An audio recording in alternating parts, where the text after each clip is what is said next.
Баршаңызға сәлем достар. Бүгін сіздерге құрамында ешқандай ұны жоқ, дәмі өте керемет болып шығатын десерттің рецептісін ұсынамын.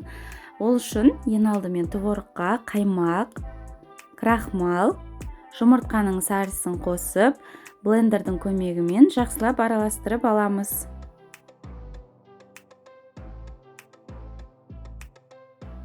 Жұмыртқаның ағын әппақ масса болып, яғни өзінің формасын ұстап тұрғанша араластырамыз. Онан соң қантты 3-4 бөлікке бөлек қоса отырып араластырып, соңынан ванильді қант қосамыз.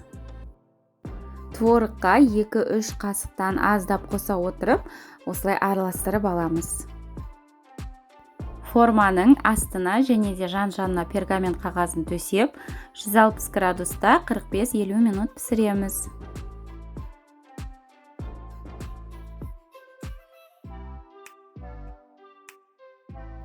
Менде шамамен 50 минутта пісіп шықты. Формада толықтай суытып, онан соң бетіне қаймақ жағып, өз қалауларыңыз бойынша әсемдесеңіздер болады. Бұл десертті міндетті түрде жасап көріңіздер, себебі құрамында ешқандай май және де ұн кездеспейді.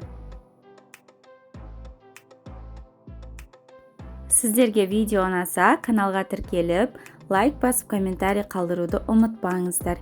Сіздермен бірге болған Балзия ас болсын.